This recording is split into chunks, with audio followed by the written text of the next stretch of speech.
Yes, thank you all for coming. I'm Sarah Martin, along with Carol Walker. Can you still hear? Just, you know, and thank you. Joanne Martinson. A couple of months ago, and actually Rhea was there, although she didn't quite make it. The three of us were able to attend in Dublin, Ireland, the first international conference against U.S. NATO military. Sarah, there's something wrong with the sound. Okay. Let's see. Will that be something? Let's see. There. Did that do it? I think I just. Yep. No. Yeah. No. Instead of feet. Is that it? Now? Do you think? That's better. Okay. It's still making noise. Be careful. Don't fool around. Okay. Anyway. A couple of months ago in November, the three of us were able to attend in Dublin, Ireland, the first international conference against U.S. NATO military bases. Now, many of us here know all too well the consequences of the wars waged by the U.S. with the help of its accomplices in NATO. It's doing it again, isn't it? Does anyone know how to do this?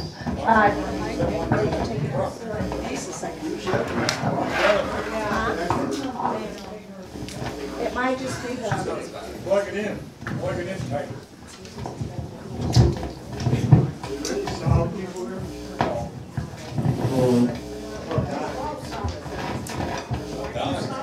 Don's doing it. Don, you tighten that up, Don? It's too high tech for me. Go ahead. Does he have a cell?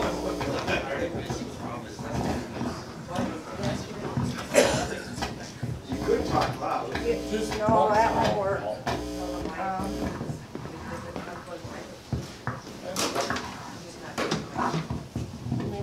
Maybe if we hold it, I hold it tight like this, I think it'll work. Oh, maybe. No, there goes. What is causing it? Oh, who knows? Okay. Anyway, many of you, some of you, who of you were in Chicago for the, there's one, protest against NATO. What year was that? I don't, test. 2012. Okay, 2012. In which I think 18,000 people demonstrated against NATO. So was Marie. G8, although the G8, we scared the G8 away, remember? They canceled their meeting. Anyway, we all know the destruction, the utter destruction, death, and ultimate dismemberment of Yugoslavia. That was done by U.S. NATO. The deadly drone strikes in Somalia, those are done by NATO and the U.S. The total and wanton destruction of Libya, a country which had free health care, housing, and education, and of course the grotesque and evil murder of Muammar Gaddafi. That was done by the U.S. and NATO. The war in Afghanistan, which after 17 years and the death of at least 31,000 Afghans, 3,500 U.S. NATO troops, and at the cost of over $1 trillion, is a stalemate. And this pales in comparison to the cost of the U.S. NATO war in Iraq, with the death of 1.5 million Iraqis and monumental destruction of that once highly developed country. Since 2011, the U.S. and NATO have done most everything with their lethal power, within their lethal power, to change the regime in Syria. But it seems the Syrians have prevailed. But there is, of course, also great cost to the people in the countries which have these bases, which varies according to the number and size of the bases. All of them are supposed to pay 2% of their budgets, but it's actually an extortion, which adds to the austerity and cutbacks happening in all these countries. There is inevitable damage to the health of the people and the environment, as well as the violation of sovereignty. Now, NATO began in 1949 with 8 countries on the pretext of protection of Europe from the Soviet Union after the Second World War. If this were true, it would have disbanded after the breakup of the Warsaw Pact and the fall of the Soviet Union in 1991. At a time when we have the ability to eliminate poverty and hunger everywhere, The money, of course, went not for human needs, but for the military, including expanding NATO. Now there are 29 member countries, including most recently Colombia, which can't remotely be considered near the North Atlantic, unless you think of the Gulf Stream, I guess. How did they pull this off? A case can be made that one of the reasons is that the so-called humanitarian war on Yugoslavia gave NATO a reason for being and continuing. This expansion was also accomplished by expanding to the east. Despite a verbal agreement between Reagan and Gorbachev at the time of the fall of the Berlin Wall that NATO would not move east toward Russia, this pledge was broken, and NATO is now, in most of the countries of the Eastern Bloc, right on the border of Russia. NATO as the armed wing of the United States and the European Union.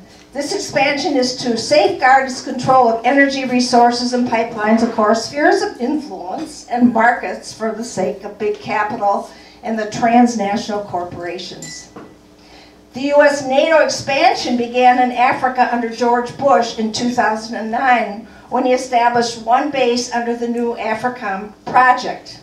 Under Obama, because they wouldn't allow it under Bush, but they would allow it under Obama, this expansion exploded to 50 bases.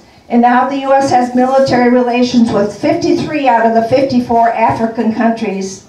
And the U.S. Special Forces troops now operate in more than a dozen African nations. There are 1,000, this is a lot of numbers, I know. There are 1,000 U.S. NATO military bases and tens of thousands of troops in 170 foreign countries on every continent. 72 years after World War II and 64 years after the Korean truce, there are still scores of bases in Germany, Japan, and South Korea. United States, of course, maintains the highest number of bases outside its territory. 95% of all foreign bases in the world, that's what we have. Presently, there are U.S. bases in every Persian country, Gulf country, except Iran, right. In addition, the United States alone has 19 air carriers and 15 more planned. Each is a part of a carrier strike group, and there are 7,500 personnel on those and 65 to 70 aircraft. They each can be considered a floating military base. The annual cost of these bases to U.S. taxpayers is approximately $156 billion. By comparison, China has a military presence only in Djibouti, Africa. Russia has fewer than 20, most all in former Soviet republics. These NATO military bases are not in defense of national or global security. This militarization is a precondition to economic imperialism. As the unity statement coming out of this conference says, they are the military expression of imperialist intrusion in the lives of sovereign countries on behalf of the dominant financial, political, and military interests of the ruling elite, whether invited in or not by domestic interests.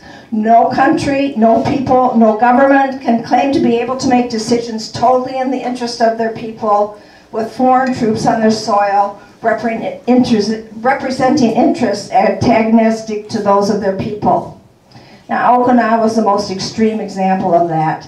It is 0.6% of the Japanese land bases, islands to the south, yet it has 70% of the U.S. bases.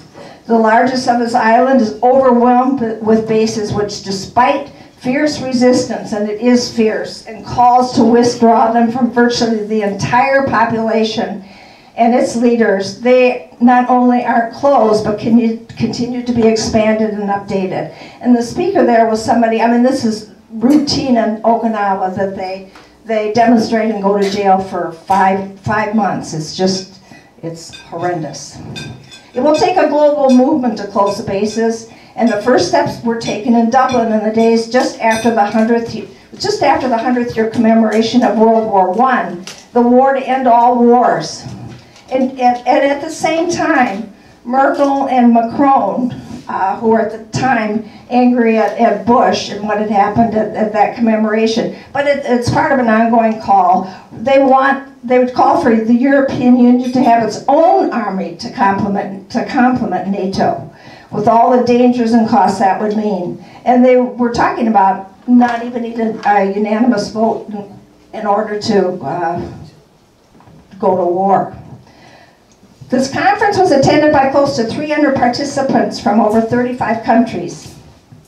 Speakers included representatives from anti-war movements from all continents, including Cuba, Argentina, Brazil, Colombia, United States, Italy, Germany, Portugal, it's like a travelogue, Greece, Cyprus, well this is where they all are of course, Turkey, Poland, United Kingdom, Ireland, the Czech Republic, Israel, Palestine, Kenya, the DR, Congo, Japan, and Australia, and more. The selection of Dublin and Liberty Hall it was in Liberty Hall, was historically important and inspiring. In their heroic liberation struggle against the English, the 1916 Easter Rising, as they call it in Dublin, was pivotal. At that time, from Liberty Hall, the headquarters of the resistance, James Connolly, head of the IRA, issued a proclamation calling for the overthrow of the British occupation, of course, and an Ireland based on democracy, equality, and neutrality. Over 40,000 Irish were killed in World War I, so they understood fully the misery and devastation of war on the working class, the cannon fodder for their colonial masters. However, the Irish government has betrayed this principle of neutrality since then. Beginning in 2003, Shannon Airport in the west of Ireland became, how many of you remember those demonstrations at the time of the beginning of the Iraq War? There were huge demonstrations both in Dublin and also at the airport because it was being used as a forward base for US NATO troops going through to Afghanistan and Iraq. Let's see. To this day, hundreds of us U.S. soldiers pass through the airport. To this day, hundreds pass through every day. 6,000 alone in 2017. Thanks to WikiLeaks, the full extent of this shameful betrayal is known, including the use of the airport for renditions. And while we were there, Maureen Maguire made an impassioned plea for Julian Assange, who of course is so unjustly detained in prison, or in the embassy in England, and is suffering, terrible health effects. That he is a hero, of course. And it looked, I think, at that time like he was going to be turned over too. So, but that, of course, hasn't happened yet, which is something, I guess. Do we have a picture? Okay. The absolute high point in a conference filled with dynamic, experienced, and well-informed speakers was the keynote speaker, Dr. Elida Guevara, member of the Cuban National Assembly and Che's daughter. She reminded us that Guantanamo is the oldest U.S. base on foreign soil. Carol's going to has interesting take or correction to that, actually. Cuba is the one country in the world where both the people and the government oppose the base and its use for detention, rendition, and torture. In fact, they have cut off all support, including electricity and water, to it. Dr. Guevara asked for support for the 6th International Seminar for Peace and the abolition of foreign, that's what it's called. It's the 6th time they're holding this thing in May. Seminar for Peace and the Abolition of Foreign Bases, May 4th through 6th this year in Guantanamo. Who wants to go? All right. Who is going? Anybody going? I went 2 years ago. Of course you did. I've been to Guantanamo. It's never fun. Not a fun place. But that's good. That's righteous cause to be there. The extent, size, and importance of U.S. NATO bases in Italy surprised many. Who knew it had 10% of these bases, some secret, but many active in war. U.S. NATO wars, including against Yugoslavia, Libya, Afghanistan, and countries in the Middle East, have been waged out of Italian bases. 2 bases hold over 60 nuclear weapons in defiance of Italian law. 1 base has the biggest arsenal outside the U.S. Another commands U.S. naval forces for Africa and Europe. Another is a huge drone base. And yet another is one of 5 bases in the advanced system of cyber global command and control of the movements of the U.S. military. Around this particular base, there's a high rate of cancer from electromagnetic waves. On Sardinia, which some say is the most beautiful island in the Mediterranean, there's a firing range which for a long time has been used by many NATO countries. The pollution and exploding weapons from this has led to enormous death toll for cattle and sheep grazing in the area. And Sicily is not only a tourist destination, but a virtual U.S. NATO base. Colombia, considered by some as Israel of the South because of its willingness to do the bidding of the U.S., became a member of NATO last May, despite the fact the legality of its membership is still in Colombian courts. Colombia hosts 9 U.S. bases, many pointed toward Venezuela. Argentina and Brazil reported that their right-wing governments are also cooperating with the military, with the U.S. military. As you may know and might expect, people in these 79 countries resist the bases. In addition to the ones I've already mentioned, we know about the opposition on Jeju Island, right? In South Korea, Ramstein in Germany. Can anybody name any others? Think of any others that they've... I think in virtually every country there have been demonstrations at one time or another. Some bigger than others, but there's demonstration. But there is one victory, and that was in Czechoslovakia, and I didn't know, did anybody know about this? In 2009, the Czechs were successful in stopping a U.S. NATO base. After years of immense mobilization and referendums, they did it. So that was obviously a real high point to know about that. But, of course, that's an ongoing thing as well.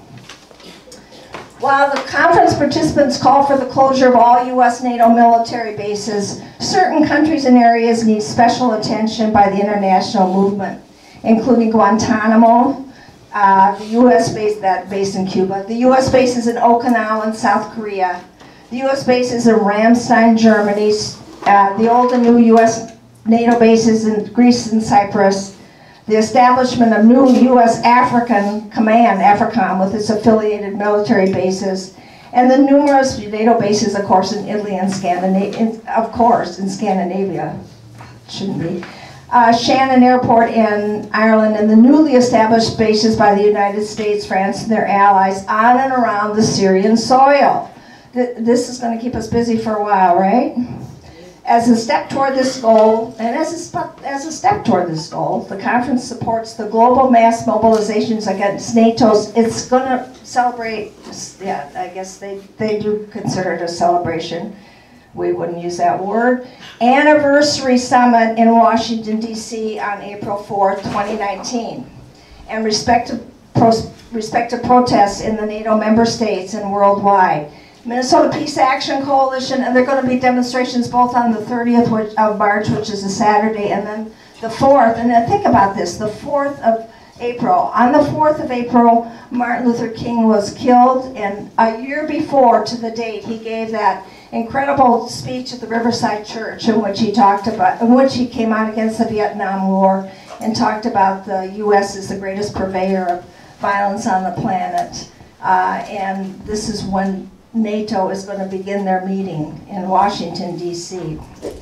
So MPAC is planning a Stop End This War, Bring the Whole Troops Home rally in March on March 30th, starting at Uptown, and where we will march is to be determined. So we hope everybody will be here, be out for that day. And thank you very much.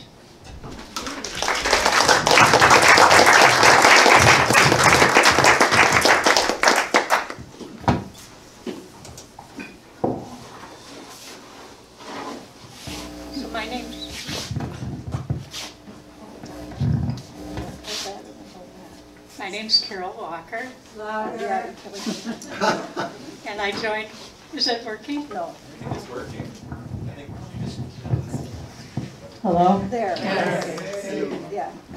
Okay, so my name's Carol Walker, and I joined Women Against Military Madness in 1991 during the Persian Gulf War. Today, January 16th, but 28 years ago, in 1991, is when the U.S. started bombing Iraq. At that time, there were no U.S. or NATO bases in Iraq. So Iraq has known nothing but war, sanctions, and occupation for 28 years. Today, at least 6 bases remain, down from as many as 58. And going back in history, Wait, there is a picture of Carol there. I just thought we had to get that in. Okay. so going back in history, Guantanamo Bay is generally identified as the first U.S. military base abroad. But if you look at this map, which I copied from a book, from Base Nation book, it shows 90 military bases or forts that were used by the U.S. government to pursue domination and conquest of indigenous people. Yeah. We are only about 5 miles right now from Fort Snelling, which was the 15th fort built in 1822. And Minnesota became a state in 1858, 36 years later. So we are on stolen land, as is all of the United States. And all of these forts were at one time very much abroad. Yeah. So the end of the 19th century, but mostly into the 20th century, U.S. imperialism went global. After World War II, the Navy was given the responsibility of searching the planet for places to host the country's first post-war nuclear weapons tests. They were looking for places where the water was not too shallow and where the population was not too large and the people had no means to fight back. Eventually, they settled on the Bikini Island in the Marshall Islands. In March 1946, the Navy took less than 1 month to complete the removal of the people of Bikini to other Marshall Islands. By 1948, these people were suffering from malnutrition. They had previously been self-sufficient with their fishing and fresh food on the island. And between 1946 and 1958, the Navy conducted 68 atomic and hydrogen bomb tests. On March 1st, 1954, the first U.S. hydrogen bomb spread a cloud of radiation over 7,500 square miles. So that is almost 1/10 of the state of Minnesota. The U.S. military has frequently adopted a "we can do what we want here" attitude all over the world. From Diego Garcia in the Indian Ocean to the islands in the Pacific, from Hawaii to the Marshall Islands, including Japan, Okinawa, Jeju Island, Guam, the Philippines, Puerto Rico, Greenland, and well beyond. I just wonder how we would have reacted if a foreign country chose to practice their bombing in Lake Superior, perhaps Madeline Island or the Isle Royale. I don't think we would have liked it.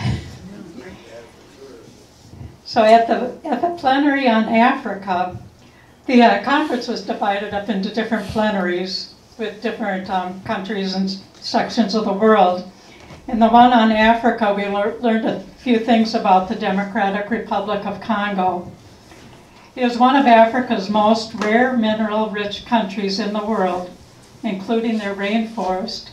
And if given the chance, they could produce electricity and food for all of Africa.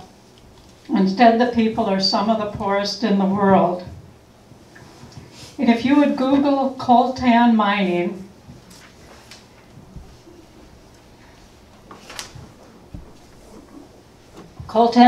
Congo, You can find articles and videos showing child labor and slave labor. In 2016, it was estimated that 40,000 boys and girls were working in the mines, some as young as 4 years old. Coltan, short for columbite tantalite, is used in cell phones and almost every electronic device, and 65% of it comes from the Congo. Another thing we learned at the conference was that while Bush was president, because he was very unpopular, there were only 3 military bases in Africa. While Obama was president, the number jumped from 3 to 84.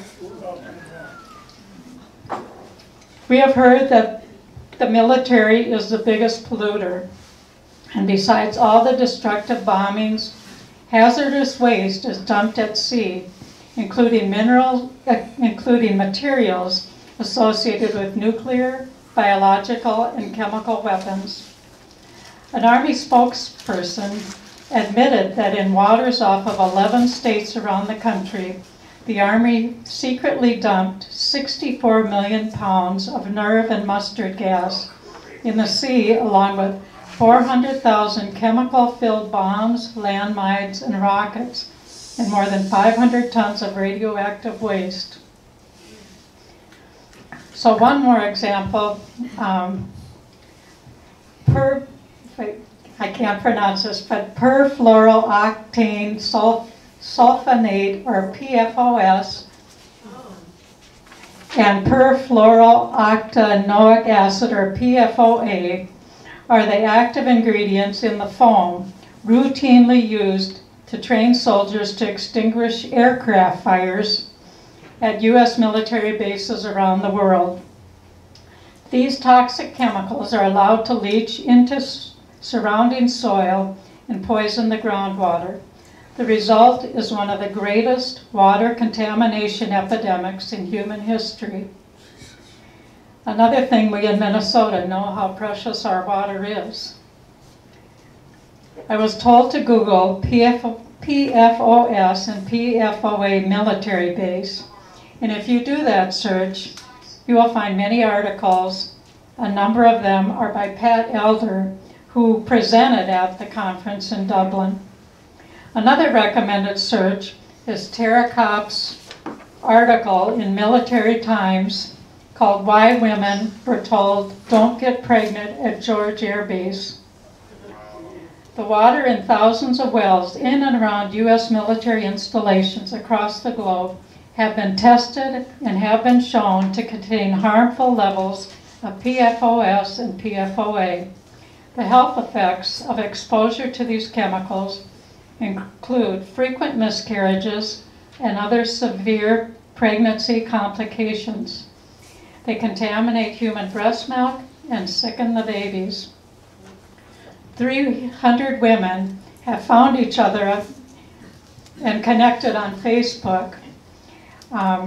Most of these women, when they were first told, don't get pregnant, didn't really understand why.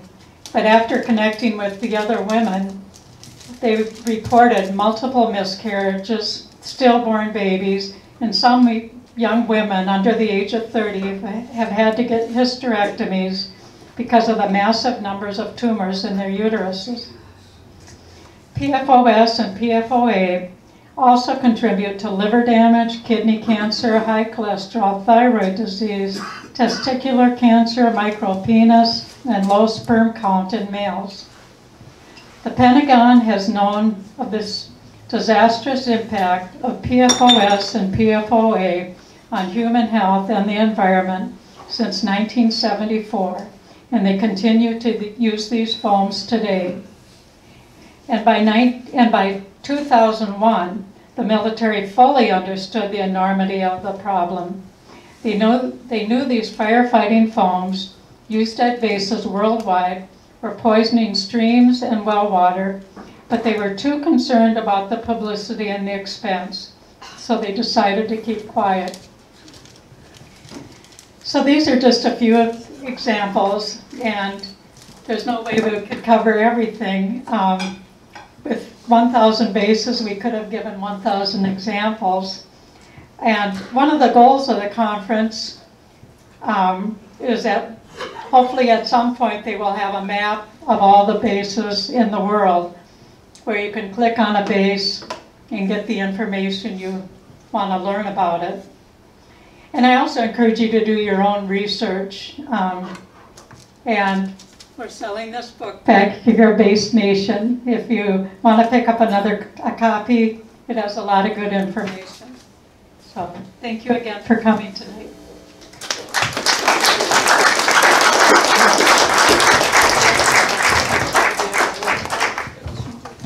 I have to change. Well, I have to change the slideshow, so it'll just take a moment. Go ahead and get more pizza while that's going on.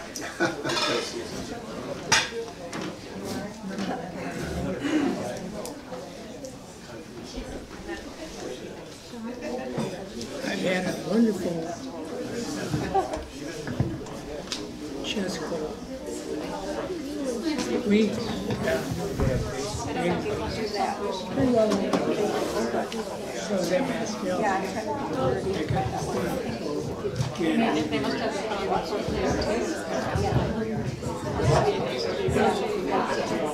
I just take it. Oh, Okay, I'm ready.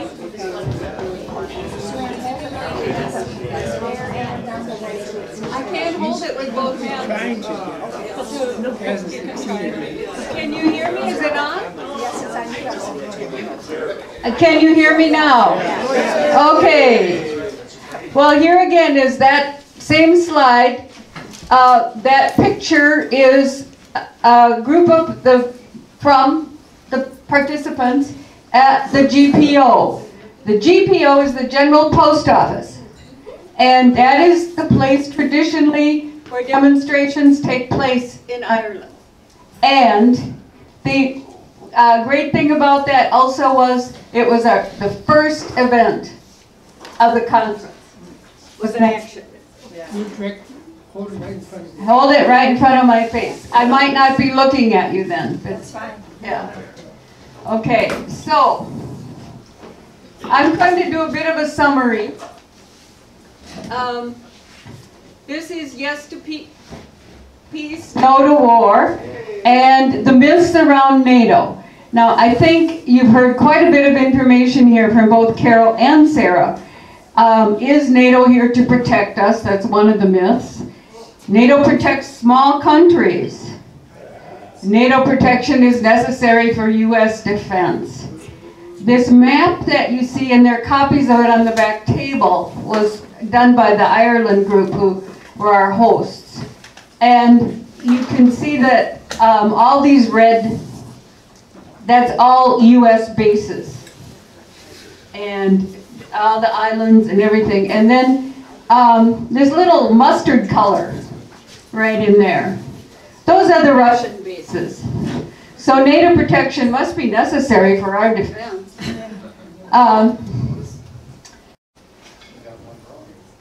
Here's the opening march from Liberty Hall to the GPO on November 16th, 2018. The global campaign against U.S. military NATO bases. Here is the opening demonstration at the GPO. You can see U.S. Army out of Shannon, and that's the green one is the Vets for Peace banner. This is the demonstration and with Sarah Martin, and over there, and I'm pointing at mine, but you can see that Margaret Flowers is wearing a WAMM sticker. That's Carol's work. She and I at another time passed them out.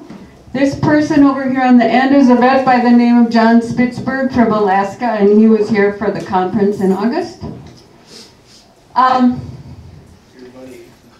Primary conference themes: U.S. world domination, colonialism, and militarism, and the need for unity in what is global strife and an international struggle, and the need for networking, both at the conference and beyond, and education about U.S. militarism. The panels were organized by region or even by continent, and the conference focused on the number and effects of military bases worldwide, approximately 1,000, with each region reporting and having a panel, and you just heard a lot of detail about that from both of these people, from both Carol and Sarah. This is just a picture of us, the three of us, at the conference. That was at the GPO. What the map does not explain is how in country after country, U.S. military bases are there to protect corporate interests, and while the people are held hostage to poverty. Good examples are Africa, which Carol went into in great detail, and about the Congo, and I don't need to repeat that, but it's one of the examples. This is a photo montage. You can see some of the people who were presenters. You can see the organizers. That must be the GPO at the top, and down at the bottom is the, that was at Shannon. And then, of course, remember the children. I'm not going to go into a lot of this, except I would like, because it's already been said, but I would like to mention that the U.S. does not have any bases in Canada. But I spoke to one of the women from Canada there, and she says there are about 50 Canadian bases, and that many of those Canadian bases are used by the U.S. for training. So there is a connection there. This is the WILP contingency, Women's International League for Peace and Freedom. They do wonderful work with women worldwide and against war. And represented countries are Chad, the USA, Italy, Norway, and then of course there's me on the end because WILP helped sponsor me. So that's why I'm in that picture. The bases, another example is of course Shannon in Ireland, and is it going off? And we already heard about that, so I'm not going to go into that. Ramstein, of course, is where the drones flights are launched. And then the environmental, which Carol talked about. I'm having trouble with this. Just pull it. Yes, it's fine. And is it okay? No? No? You gotta speak in It goes in and out. there. You gotta speak. Okay, so let's try it again. I'm holding it tighter. Sarah talked about the Okinawans, and they were very much present. And this is one of their banners.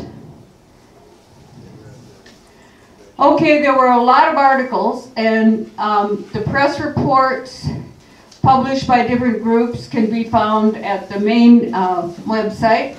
You can watch the entire conference, either by panel or by the whole thing straight through at this website. There are links to conference photos from Ellen Davidson and Rob Fairmichael. They're fun. There are a couple of them that I've got in this show. And these are reports on the conference, and there, as you can see, in different alternative press, there's more reports. Finally, we get to the take action part, which has already been talked about. The 70th anniversary of NATO. Ironically, NATO started on April 4th. Do you think that was a mistake?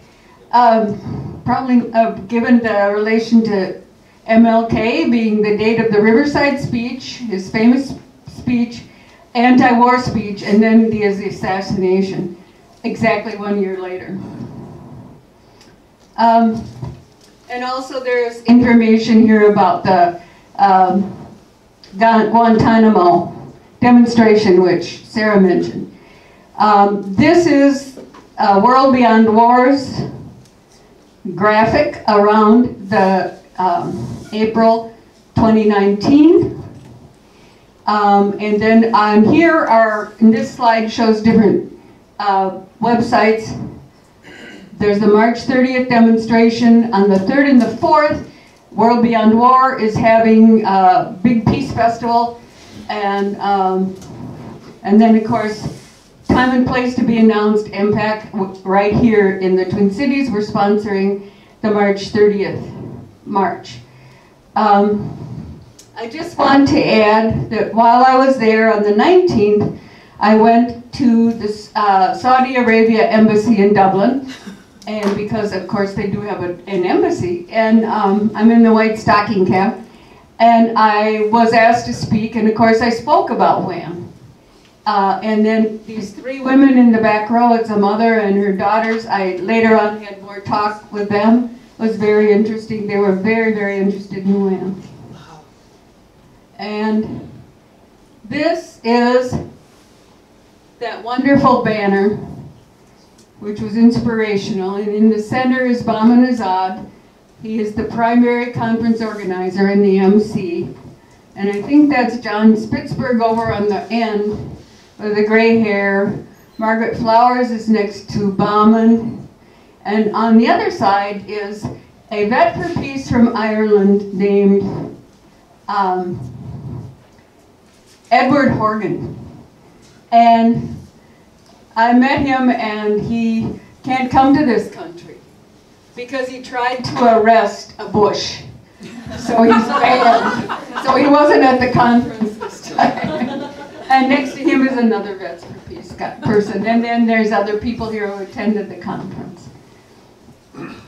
I would like to talk a little bit about some of the writing that I did after the conference. Impressions, I call it. And I'm not going to certainly, oh, before I do that, I forgot to tell you, this is not a very interesting looking piece of paper, but it's got the slideshow on it. So that the idea is that if you want all those websites that were on there, or if you want to look up any of the articles, Google them, and that talk about the conference, you may do so because the information is all on this 2-page form. The slideshow is there. Not the photos, but this information. And, okay, so I spent quite a bit of time in the excellent Multimedia Museum about the 1916 uprising at the General Post Office, the GPO. They did have some videos. They had more than just videos, but the videos with talking heads. And one of the main points was made about the cultural being the seedbed of social, political, and economic change. And the first display case is a playbill from early 1900s at the famous Abbey Theatre in Dublin, featuring plays by W.B. Yeats and Lady Gregory, his mentor, who established the theatre together. Patrick Pearse, a primary leader of the 1916 uprising, wrote a novel in Gaelic and published a newspaper. He was a teacher, a barrister, a poet, a writer, a nationalist, a political activist, and a revolutionary, and he was the commander-in-chief of the 1916 rebellion, meaning he was in charge of the Irish Volunteers, which were the armed force, unfortunately. But the culture, and that, the hotel we stayed in was named Winds, and that Irish volunteer group was founded in that hotel. Not in the building we were in, because it was built later, but it was founded in that hotel. So that was a bit of history too. So cultural movements create seedbeds for revolution and transformation by creating a collective identity. The political takes ideas from the cultural, music, poets, writers, playwrights, artists of all kinds, as they did in Ireland. And even though the 1916 rebellion failed, it set the stage in Ireland for independence from Great Britain. To create a global collective identity or consciousness is no small task. Steps were taken at the conference. Clearly the conference called for global unity in its statement of that name. And on the front of the original call, global peace forces must come together, mobilizing the millions in our countries and around the world for peace, which reinforces the idea of a collective global consciousness. Chris Hedges describes collective identity this way. Societies are held together by a web of social bonds that give individuals a sense of being part of a collective and engaged in a project larger than the self. Unfortunately, Trump has also succeeded somewhat in creating a collective identity of sorts, at least within the USA. And its main agenda is, in my opinion, to create hate and fear, although that agenda is not declared and is covered by lies. The collective identity is what pulls people in to support Trump. And to overcome that collective identity that creates hate and fear nationally and globally,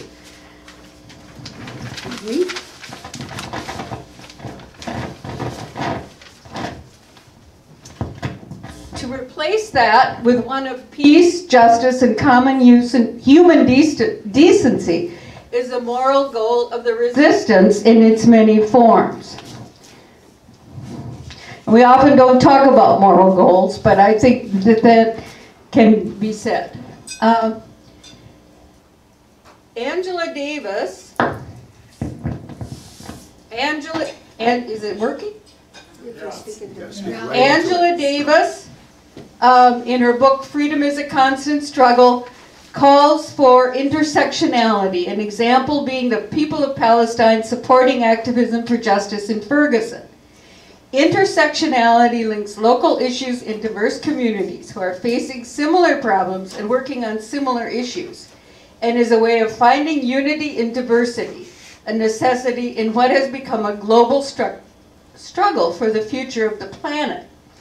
And we are engaged in a global struggle. Our best efforts, we need to think globally and act locally. Locally is where the majority of us have power. We have people power. But at the same time, we need to hold our minds and hearts, in our minds and hearts, the global struggle, which is part of our struggle, and to join global struggles where and when possible, and always mention global aspects of local issues when acting locally. Those that affect us both directly, and I would say immigration is pretty direct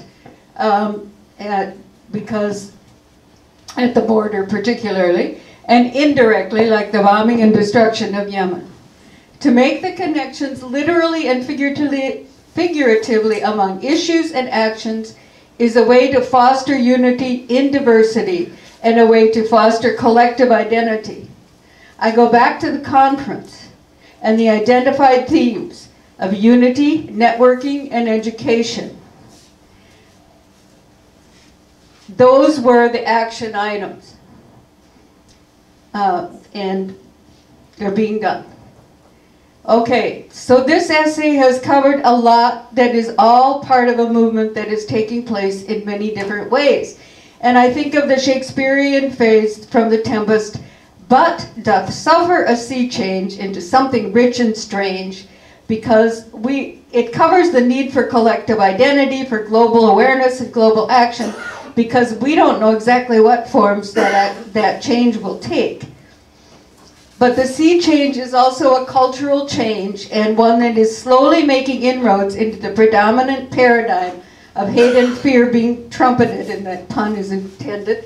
The cultural change precedes the changes that then come in a practical ways and are even now being addressed daily in actions around the world that take place locally and certainly in the Twin Cities, and take place globally. And in those actions there is hope.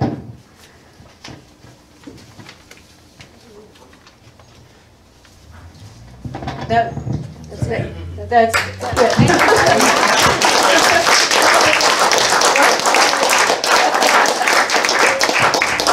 So now we're going to have a little transition. Again, you know, get more pizza if you want it, or if there's some left, or something to drink. I am going to ask that the donation bucket be passed to help pay for the pizza, to help pay for our wonderful WAMM staff, which is always supporting us in all these events. And Kristen, our director, in case you don't know that, is passing it around as I speak. Also, I think I need to pass this. Maybe Carol, you could get out and start it around. It's a sign-up sheet in case you are interested in having more information about WAMM or want to join WAMM. I think then maybe just we'll take a little short break for a few minutes, and then we're going to move to the question and answer session.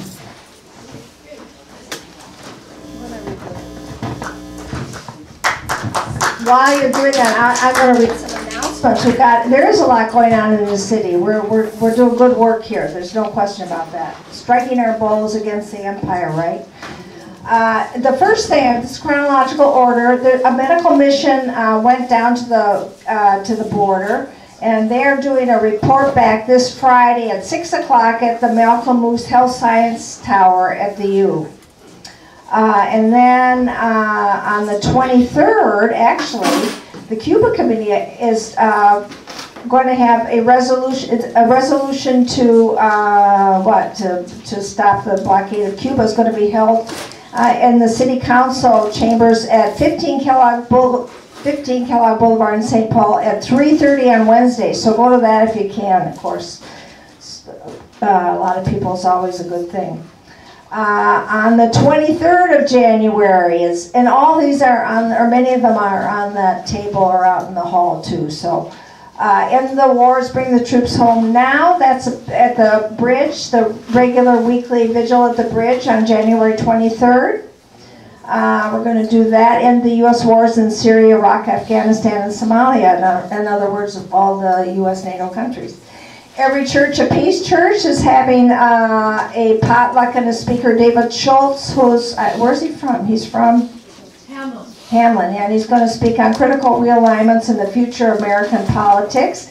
That will be at St. Joan of Arc on Monday, January 28th at 6:30 p.m. It's always got great food.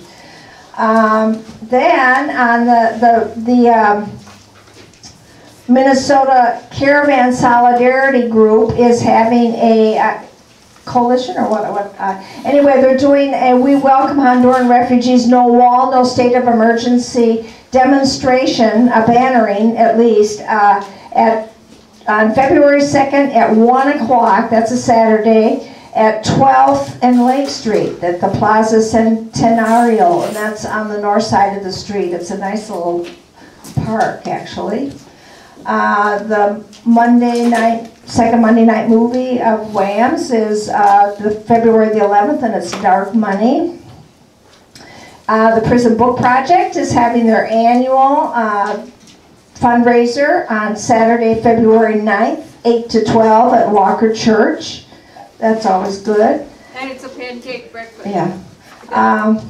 February 15th is the happy hour for the love of peace. And it's at May Day from 6 to 8 o'clock. You all know where May Day is. And that's to raise money actually for the spring actions. So, the women, where's that one? I had another one here. The Women's March? Yeah, there's a Women's March, but there's also, where is it, Kim? Oh, here it is, right here. There is a Women's March this coming Saturday at the Capitol, and I think that's at 10 o'clock. And then also there is another women's event on the actual day, Saturday, March 9th at Mayday Plaza at 1 o'clock. So put that's a little way off, but okay, one more. Oh yeah, and even farther off, April 24th, the Bridge Vigil. It is the 20th anniversary of the beginning of that peace vigil, which has stood up against every U.S. NATO war, right? Beginning with Afghanistan. And, Yugoslavia, of course. Beginning with Yugoslavia and continuing now with threats against Syria or North Korea or, whoever is next in the crosshairs. So Yemen. And of course that vigil is every Wednesday. And how many here are regulars at that vigil? Look at that. And sometimes you can come here and have pizza after, so that's a good deal. Anyway, we'll now we are by no means experts. we've told you all we know. So now it's up to you to make comments, and you can try and ask us a question, but won't do you much good. We have Dave. Yeah, I first want to thank you guys for representing and putting this together.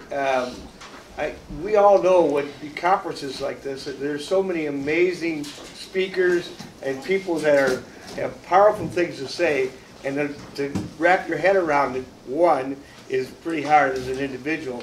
But you guys really put together a really impressive fact-oriented presentation, and I want to thank you for doing that. Amen. Thank you.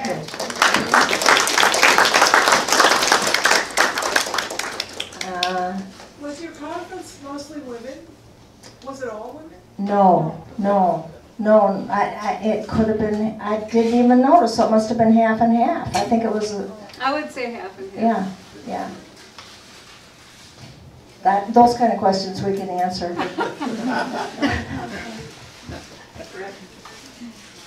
Oh, sure. I think Gail. the fact that you talk about imperialism, the U.S. as an imperialist country, that's really key. I mean, Americans need to understand that the U.S. is an empire, and it behaves as empires do. Therefore, when there's a bad guy, a designated bad guy, probably the enemy is us. So that would be my first hypothesis anyway, because that's the pattern. So I think this organization understands that, unlike other organizations I've been in that are progressive that think that, well, they don't quite grasp that. So I'm impressed by WAMM. Thanks, Gail. So what happens if we succeed in closing the bases? What will be the new function of those pieces of property? Well, they're in sovereign countries, so I assume that people will take them over and build housing and hospitals and money for human needs, not for war, right? I mean, clean them up. They'll have to clean them up because of the terrible toxins, and the people in the countries will figure that out.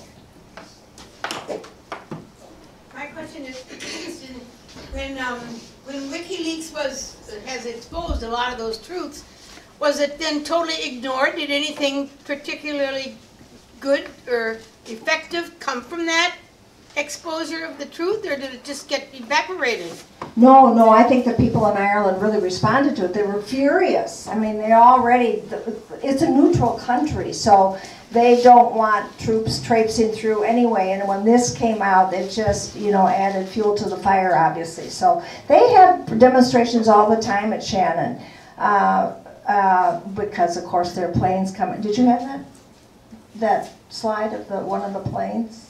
Did you? I did. I flipped by it because you didn't mention it, but go ahead. Okay. Anyway, they come in, and also there are transport planes. I think Ireland's DNA is protesting. Yeah, but the government kind of is. The government, like all capitalist governments, is letting them down big time. So, anybody want to add to that? Yeah. Just that the neutrality is very important. I talked to somebody in the Dublin airport. They know they're a neutral country. I mean, just somebody was pushing my wheelchair. They know they're a neutral country, and they really resent many of the people, and they have to pay for all this too. I mean, they pay for the base, so they really resent it. And are opposed to it, in spite of the government really pulling out all the stops to try to normalize this base and to get the people on board with it. The people remain steadfastly, really, overwhelmingly opposed to its presence, and it's what it does. Thanks for the program tonight. Sorry I got here late. It was at another meeting. A book that I think everybody should get their hands on by David Vine is called Base Nation. That's good. Yeah. We're selling it back here today. Yeah. Sale over here.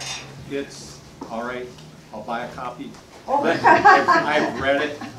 You know, he makes a great case in there for the whole corruption of the whole thing, for the fact that this nation will not be able to do anything other than military unless it gets rid of those 800 foreign bases and probably a bunch of the domestic ones.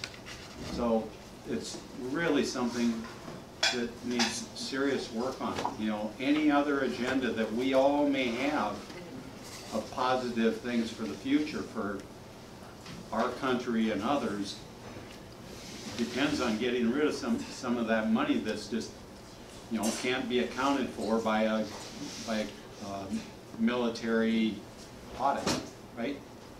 And so we got to keep working at it. It's going to be, you know, the U.S. is obviously, it's an empire. It's going to be a long battle. It'll go on long before probably many of us in this room who are older are gone, and you younger people carry on. Because empires don't go away easily or necessarily quickly, for the most part, except for the Soviet Union did. So maybe there's hope. Well, But there is also then with it, there is some other pain that goes along with it. We have to acknowledge there's that possibility. Thank you.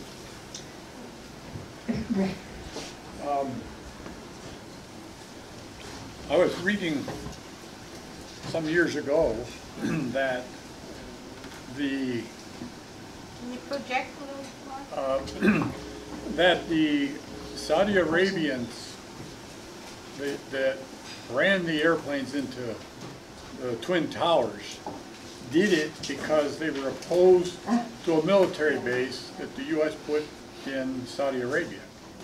Is that right? Am I right? that's right. So that's what they felt That's what about. happens.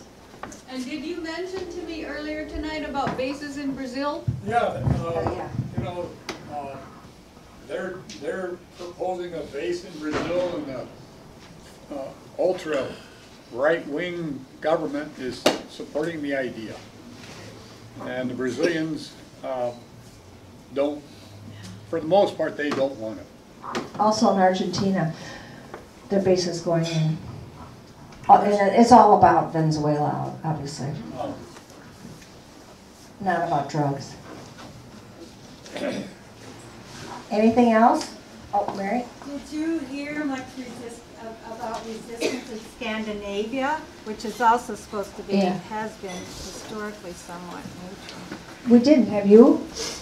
Well, I don't know too much. I mean, I know they're clashing with Russians in the sea up there, but NATO is up there. Yeah, training. yeah, their base is all They're over. training, but yeah, I don't know.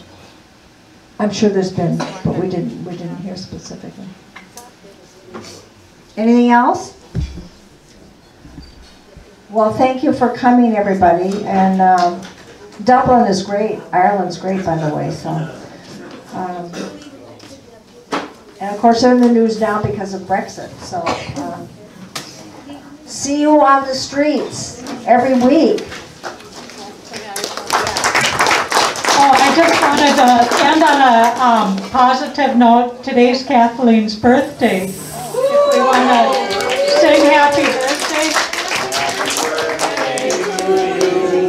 Happy birthday to you.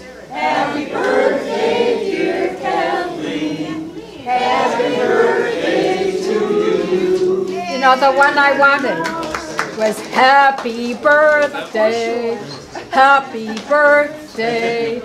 Doom and gloom everywhere, people dying in despair, but happy birthday. That's me. Thank you.